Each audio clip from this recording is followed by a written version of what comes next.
Donc, on va faire la correction de l'exercice 33, page 274.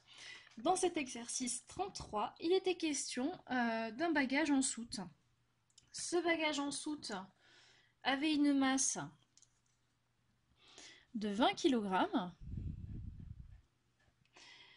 et il était transporté sur un tapis roulant du point A jusqu'au point B avec cette longueur AB qui valait la longueur L, c'est-à-dire 5,0 mètres.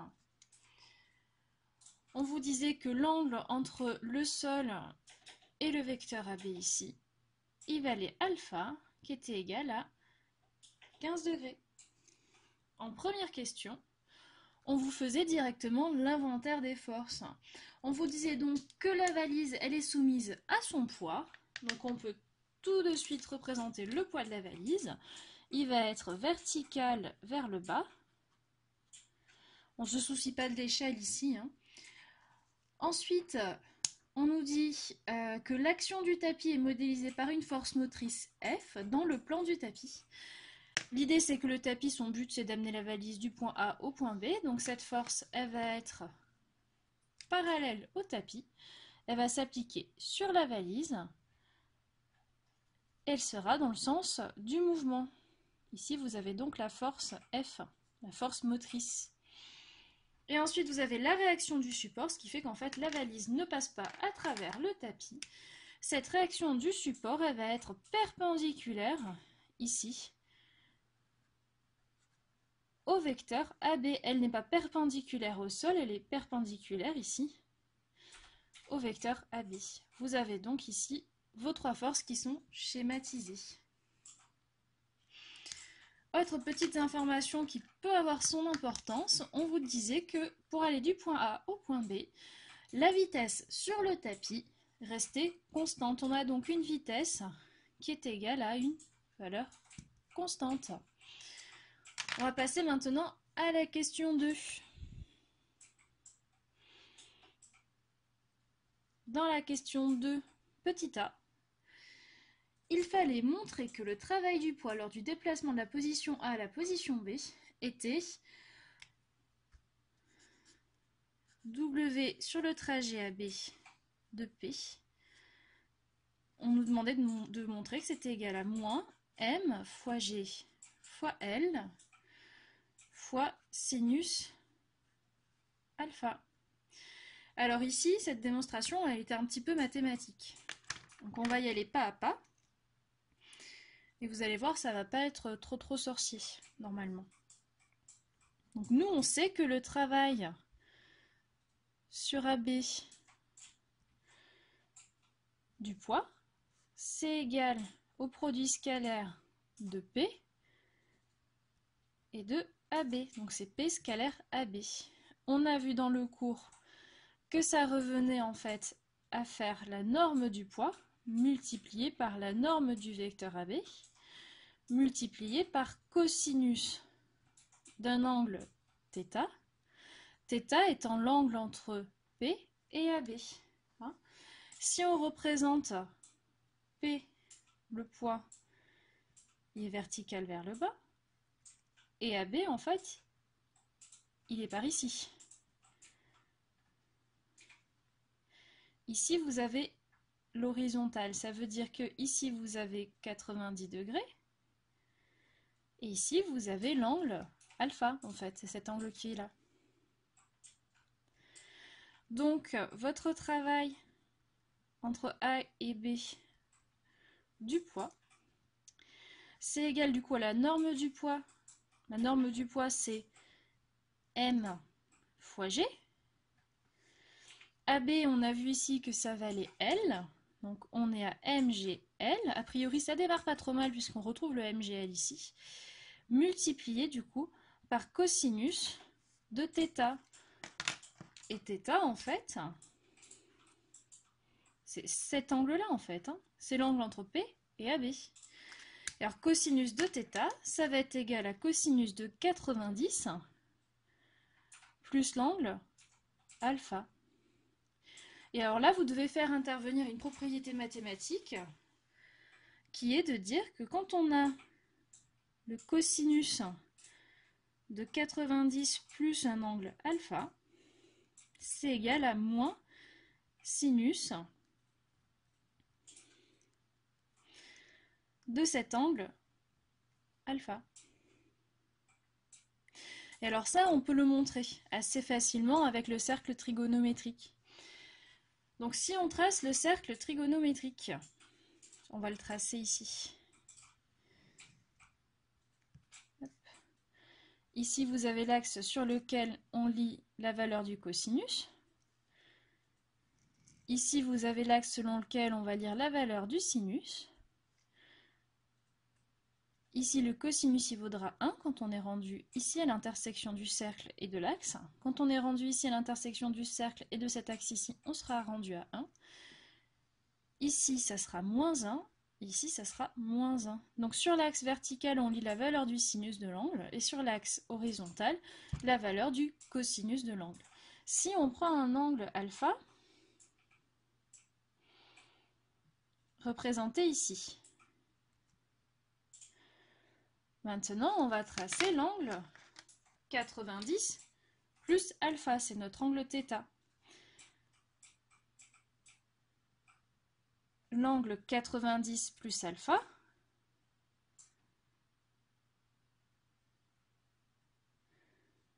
c'est cet angle-ci. Pour lire la valeur du sinus de cet angle, pardon, du cosinus de cet angle 90 plus alpha, il nous faut partir ici et descendre jusqu'à toucher l'axe ici, horizontal. On lit donc a priori une valeur négative pour le cosinus de 90 plus alpha. Maintenant, si on regarde ce qui se passe quand on vient lire la valeur du sinus de alpha. Pour lire la valeur du sinus de alpha, on se place en ce point. Et on arrive au niveau du cercle trigonométrique. Ici, on voit qu'on lit une valeur positive. Et si tout va bien, en fait, vous vous rendez compte qu'entre ce point-là et celui-ci, on a exactement la même distance qu'entre ce point-là et celui-là. Et donc, on voit bien que la valeur qu'on va lire ici, ça sera égal à moins la valeur qu'on va lire ici, puisque cette valeur ici, elle est négative. Vous avez donc cosinus de 90 plus alpha que vous lisez ici, qui est égal à moins la valeur que vous liriez ici pour l'angle alpha. Donc on se retrouve donc à pouvoir écrire que le travail sur le trajet AB du poids est égal à moins M fois G fois L fois sinus de l'angle alpha. Et c'est ce qu'il fallait démontrer.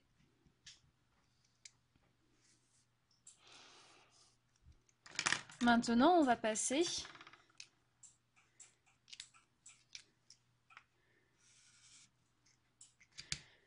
à la question B. Pour la question B,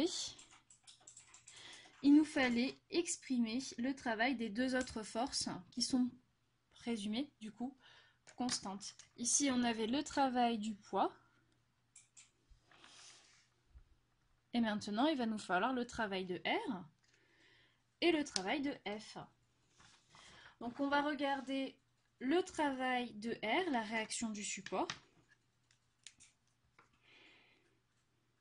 Donc, le travail sur le trajet AB de la force R.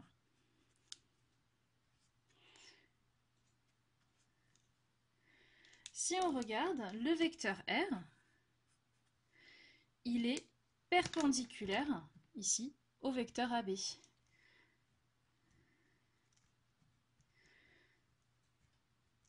Donc si notre vecteur R est perpendiculaire à AB, on se retrouve avec θ qui vaut 90 degrés. Et quand on écrit le travail sur AB de notre force du coup R, on se retrouve à écrire norme de R multiplié par norme de AB multiplié par cosinus de θ. Ça revient à dire du coup R fois AB fois cosinus de 90. Mais si on regarde sur notre cercle trigonométrique, quand on est à 90, quand notre angle il fait 90 degrés, le cosinus ici, il vaut 0. On a donc cosinus de 90 qui vaut 0. Ça veut donc dire que l'ensemble du travail ici vaudra également 0. Donc, la réaction du support ne travaille pas. Maintenant, on va regarder le travail pour la force F.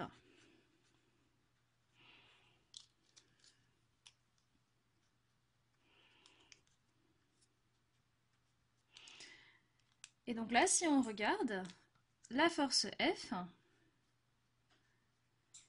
elle est parallèle à AB. Et en plus, elle est dans le même sens. On a donc θ qui vaudra ici 0 degré. On a donc le travail sur le trajet AB de notre force F qui sera égal à la norme de F multipliée par la norme du vecteur AB multipliée par cosinus de θ. θ ici il vaut 0 degré. On se retrouve du coup avec F fois la norme de AB, on a dit que c'était L ici. Donc ça sera F fois L fois cosinus de 0. Et cosinus de 0, ça fait 1. On se retrouve donc avec le travail sur AB de la force F qui va être égal à la norme de F multiplié par L, la longueur du trajet.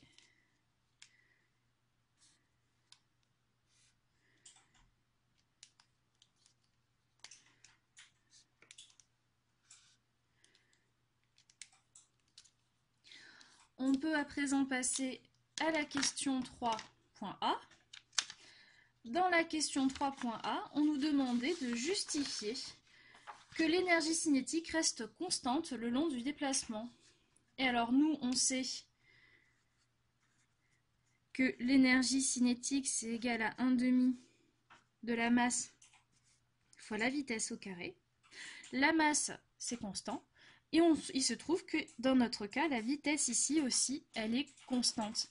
Ça veut dire que il n'y a pas de variation d'énergie cinétique. On peut en conclure que du coup, la variation de l'énergie cinétique, elle vaut 0. L'énergie cinétique ne varie pas parce que la vitesse elle-même ne varie pas. On a une vitesse qui est égale à une constante. Donc, l'énergie cinétique, elle est égale, elle aussi, à une constante.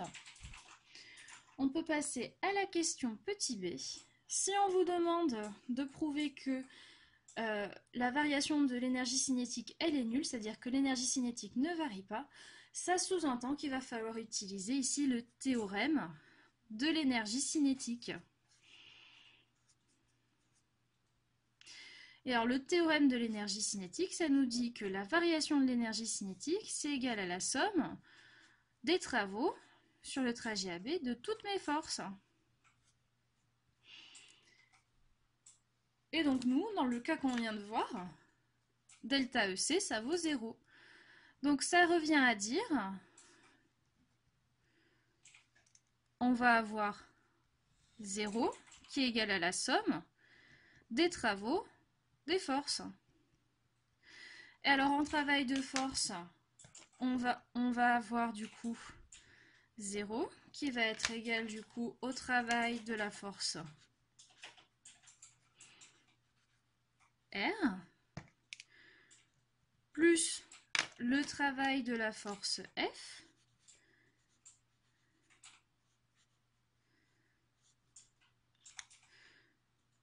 plus le travail du poids.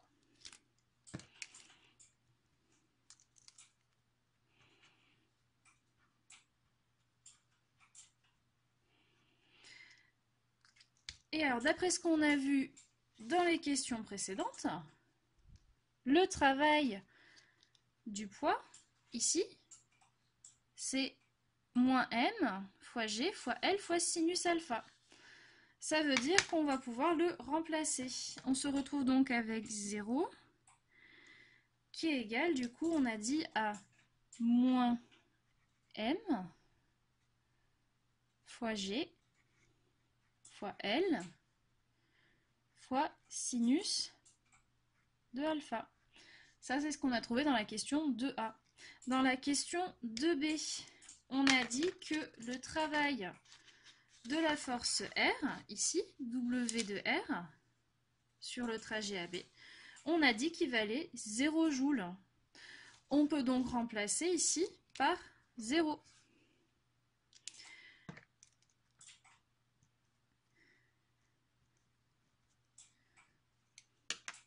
Il nous reste donc le travail de F. Et le travail de F, on l'a vu tout à l'heure, le travail de la force F sur AB, ça vaut la norme de F fois L, la longueur du trajet.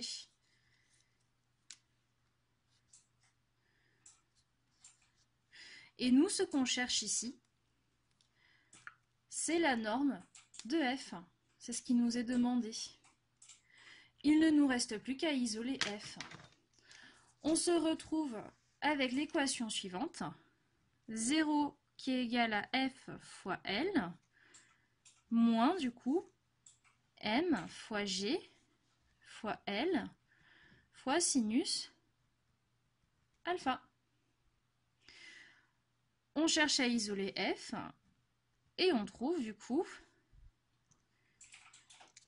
F fois L qui est égal du coup à M fois G fois L fois sinus